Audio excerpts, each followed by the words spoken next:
नमस्कार दोस्तों, मैं महावीर चौथा। दोस्तों, CET, RPSC, NVS, KVS, D triple S B, PGT, UGC NET और कंप्यूटर टीचर एंड अन्य बहुत सारे एग्जाम के अंदर कंप्यूटर साइंस से रिलेटेड क्वेश्चन जो पूछे जाते हैं, इंपॉर्टेंट क्वेश्चन। तो इन क्वेश्चन का हम चेक करते हैं कि किस टाइप के क्वेश्चन पूछे जाते हैं। उसी के अंदर आज का हमारा मोटिवेशन कोट है, विद्यार्थी के लिए कोई भी लक्ष्य बड़ा नहीं होता है। विद्यार्थी के लिए कोई भी लक्ष्य बड़ा नहीं होता है, हारता वही है जो दिल से लड़ा नहीं होता है। हारता वही है जो दिल से लड़ा नहीं होता है। तो स्टार्ट करते हैं। क्वेश्चन है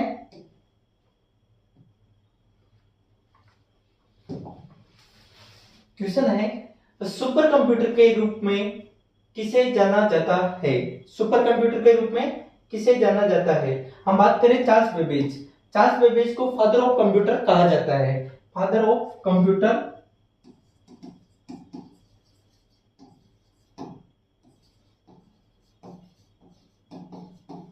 चार्ल्स बेबेज को कहा जाता है। हम बात करें John McCarthy. John McCarthy AI, artificial intelligence के जनक कहा जाता है।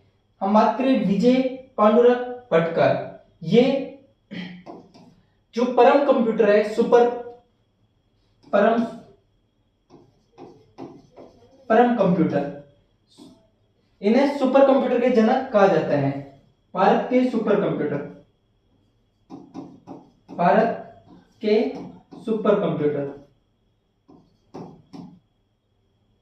के जनक कहा जाता है। हम बात करें सेमुर क्रे, ये सीडीसी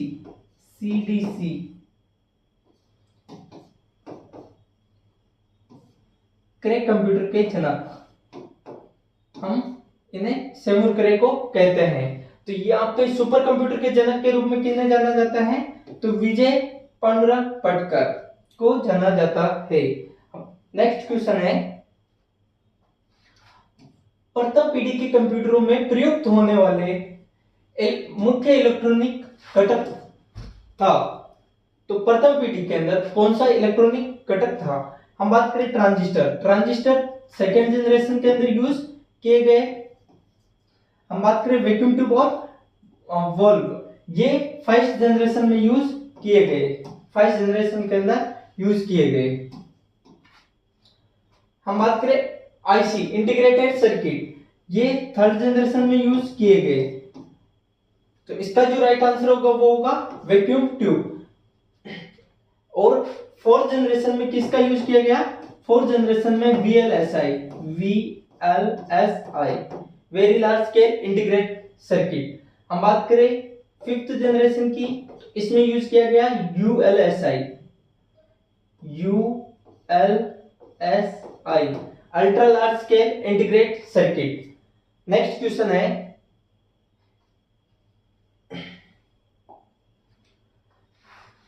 ऑपरेटिंग सिस्टम में कितने स्टेट प्रोसेस कर सकते हैं? यहाँ पे जो ऑपरेटिंग सिस्टम है उसमें कितने स्टेट प्रोसेस कर सकते हैं? तो सबसे पहले हम बात करें न्यू, फिर रेडी,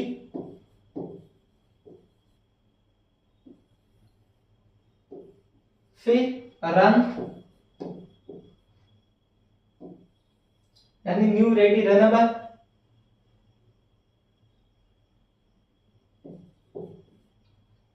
और एक वेट एंड ब्लॉक,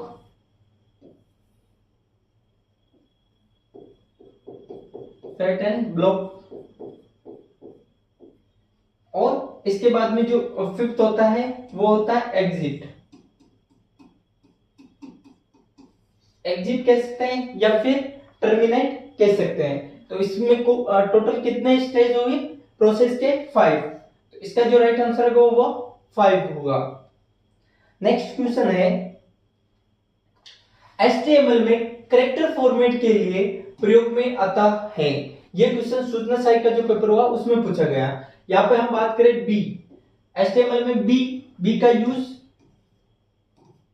टेक्स्ट को बोल्ड करने के लिए किया जाता था।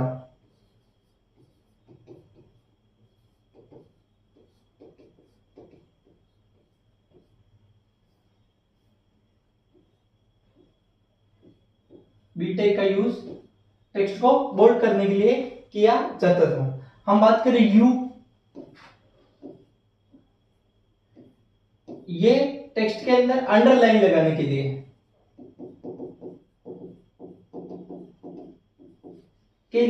यूज किया गया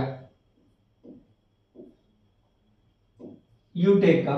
हम बात करें आई, इटैलिक, आई टैग का यूज इटैलिक यानी थोड़ा तिरछा दिखाने के लिए करते हैं।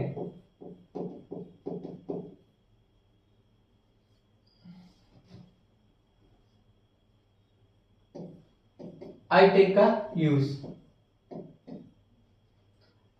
एल लोअर केस के लिए होता है, जो करेक्टर फॉर्मेटिंग के लिए यूज नहीं किया जाता है। तो इसका जो राइट है ए बी सी, तो यानी कि 1 2 3 किस में है, 4 के अंदर, ऑप्शन 4 राइट है।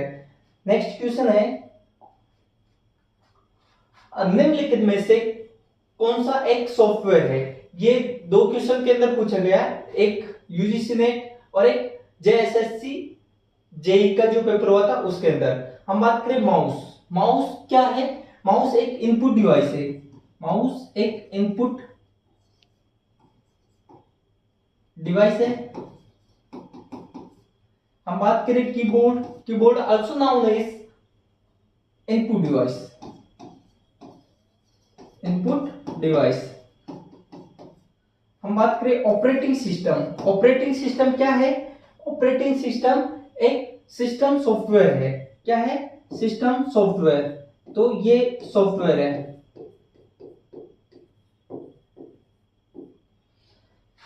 हम बात करें मॉनिटर, ये मॉनिटर क्या है, आउटपुट डिवाइस है, आउटपुट डिवाइस।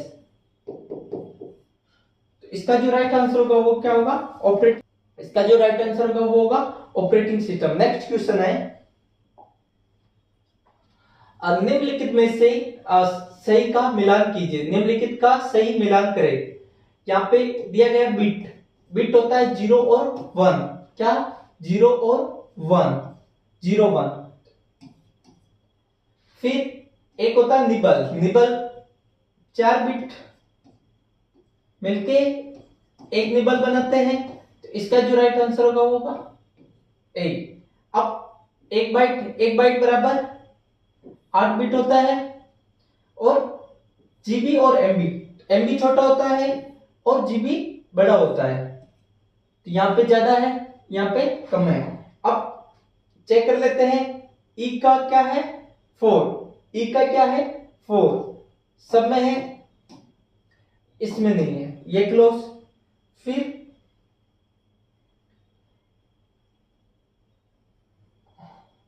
डी का क्या है 5, डी में क्या है 5,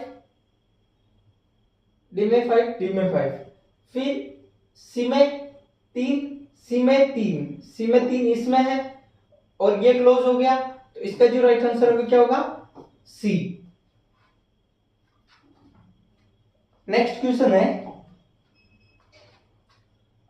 ये कुछ और मेमोरी के अंदर यूज किए, जैसे कि बिट, सबसे छोटे यूनिट 0 और 1, 4 बिट बराबर एक निबल होता है, और 8 बिट बराबर 1 बाइट होता है, और 1024 बाइट बराबर क्या होता है, 1 केबी होता है, किलोबाइट। और 1024 केबी बराबर क्या होता है, 1 एमबी होता है, और 1 मेगाबाइट, और 1024 एमबी बराबर 1 जीबी होता है।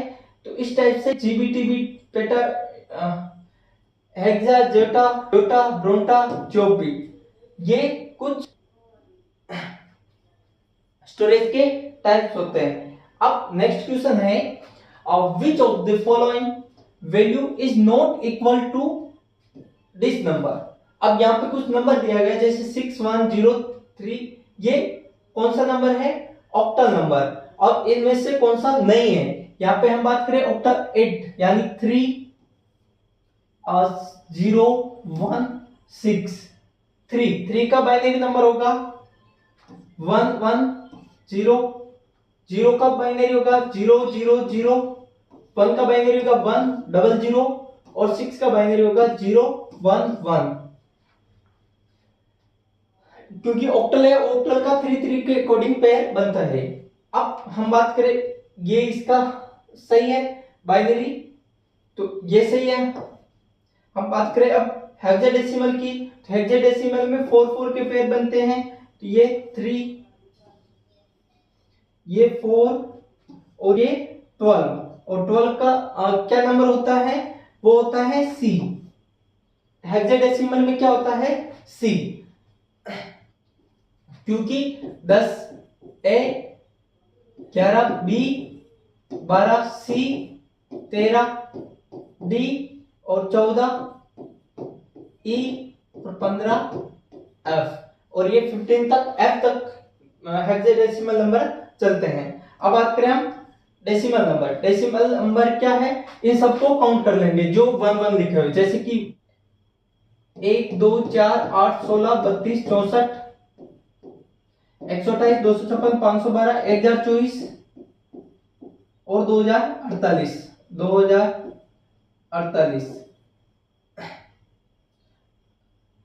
तो 2048 1024 64 और 3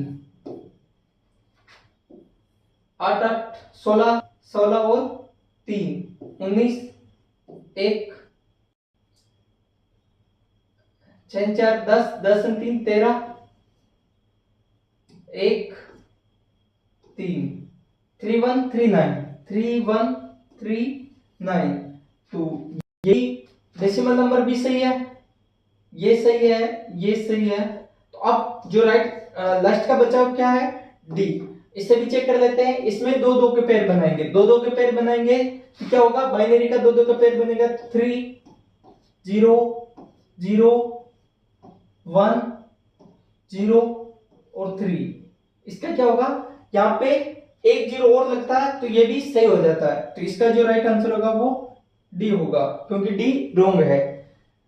अगला क्वेश्चन है, कंप्यूटर की कौन सी पीढ़ी में से आईसी इंटीग्रेटेड सर्किट का शुरू हुआ, ये सीट का जो पेपर हुआ उसमें पूछा गया। हम बात करें थर्ड जनरेशन में आईसी का यूज किया गया, यानी इंटीग्रेटेड सर्किट का यूज किया गया, इसका जो राइट आंसर होगा 3। अब फोर्थ जनरेशन की बात करें, इसमें यूज किया गया था VLSI, very large scale integrated circuit. पहली जनरेशन थी उसमें यूज किया गया था वैक्यूम ट्यूब। हम बात करें सेकेंड जनरेशन की, तो इसमें यूज किया गया था ट्रांजिस्टर। और फिफ्थ जो जनरेशन थी उसमें यूज किया गया था ULSI, ultra large scale integrated circuit. Next question है, यहाँ पे कुछ और नेम है, जैसे कि first generation vacuum tube, second generation transistor, third generation में IC integrated circuit, fourth generation में VLSI, very large scale integrated circuit, और फिफ्थ जनरेशन में ULSI, ultra large scale integrated circuit. ये कब से कब तक चली जनरेशन, तो फर्स्ट जनरेशन की बात करें तो ये 1942 से 1955 तक चली।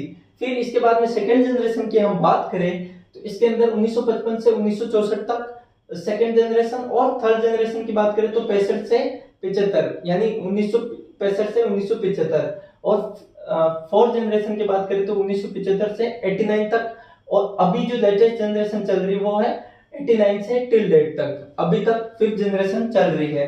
हम बात करें इनपुट डिवाइस की, तो फर्स्ट और सेकेंड जनरेशन के अंदर इनपुट डिवाइस के तौर पर यूज किया गया था पंच कार्ड, और 3 से 5 तक अभी जो जनरेशन वहां पे कीबोर्ड और माउस का यूज किया जा रहा है।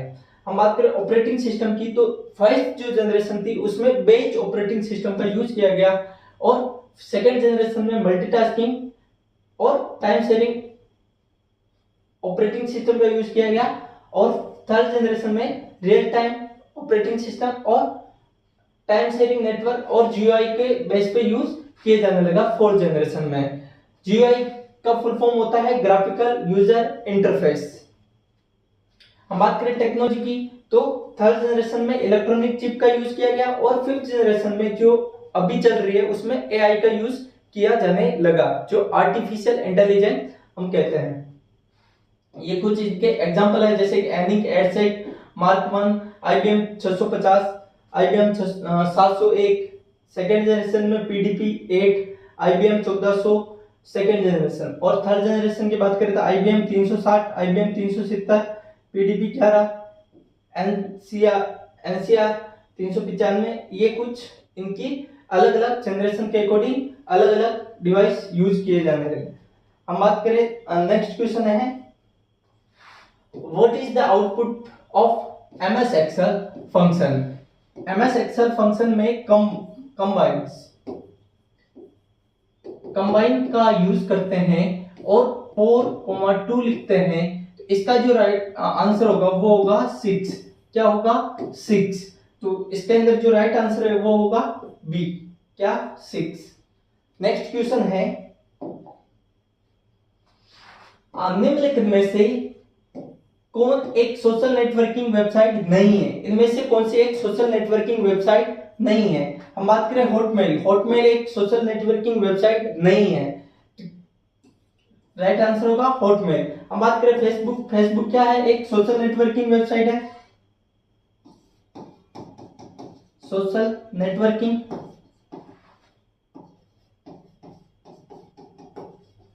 वेबसाइट है। Snapchat also known as social networking website. और ट्विटर जो एक्स अभी यूज करते वो भी एक सोशल नेटवर्किंग वेबसाइट है। तो राइट आंसर क्या है? हॉटमेल क्या है? एक सोशल नेटवर्किंग वेबसाइट नहीं है। अब नेक्स्ट क्वेश्चन है परम की एक श्रृंखला है जिसे सीडेक पुणे द्वारा भारत में असेंबल किया गया। तो वो कौन सा कंप्यूटर है? तो परम सुपर कंप्यूटर है। परम कौन सा? Super computer. तो इसका जो राइट आंसर होगा वो सुपर कंप्यूटर होगा। हम बात करें परम सुपर कंप्यूटर है की श्रृंखला है जो सीडेक द्वारा पुणे द्वारा डेवलप किया गया। नेक्स्ट क्वेश्चन है, यहाँ पे कुछ टाइप्स दिए गए हैं जैसे कि डिजिटल कंप्यूटर, एनालॉग कंप्यूटर और हाइब्रिड कंप्यूटर। डिजिटल और एनालॉग का ही कॉम्बिनेशन होता है क्या? हाइब्रिड। क्या होता है? हाइब्रिड। अब बात करें हम पर्पस के अकॉर्डिंग तो जनरल पर्पस और स्पेशल पर्पस के होते हैं।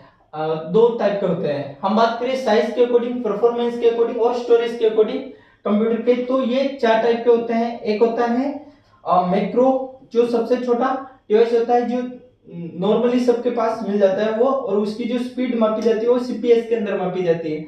सीपीएस की फुल फॉर्म होती है साइकिल पर यूनिट, और हर्ट्ज के अंदर भी मापी जाती है। मतलब सीपीएस और हर्ट्ज एक ही है। हम बात करें मिनी कंप्यूटर की, तो ये स्मॉल बिजनेस के लिए यूज किया जाता है, और इसके जो स्पीड मापी जाती है वो मापी जाती है केआईपीएस, किलो इंटरेक्शन पर सेकेंड। हम बात करें मेन फ्रेम की, तो इसकी स्पीड मापी जाती है एमआईपीएस, मिलियन इंटरेक्शन पर सेकेंड। हम बात करें सुपर कंप्यूटर मापी जाती है जो पेटा फ्लोटिंग पॉइंट ऑपरेशन पर सेकेंड अंदर होती है। नेक्स्ट क्वेश्चन है which of the following is used by banking industry to handle large value of cheque बड़ी मात्रा में प्राप्त चेकों के प्रबंधन के लिए बैंकिंग उद्योग द्वारा निम्नलिखित में से काम करते हैं। ये किसी भी कोड दे दिया उसे उसकी जो प्राइस मतलब कंपनी के ब्रांड के बारे में सब रीड कर ले, बता देगा। हम बात करें एमआईसीआर, मैग्नेटिक कैरेक्टर रिकॉग्नाइजेशन, जो चेक के ऊपर इंक लगाई जाती है उसके लिए यूज किया जाता है। और चेक के ऊपर जो इंक होती है वो होती है आयरन ऑक्साइड की। हम बात करें डिजिटाइजर भी और कैप्चा, ये दोनों भी बैंक में यूज नहीं किए जाएंगे। तो इसका जो राइट आंसर होगा MICR, magnetic ink character recognization. Thank you.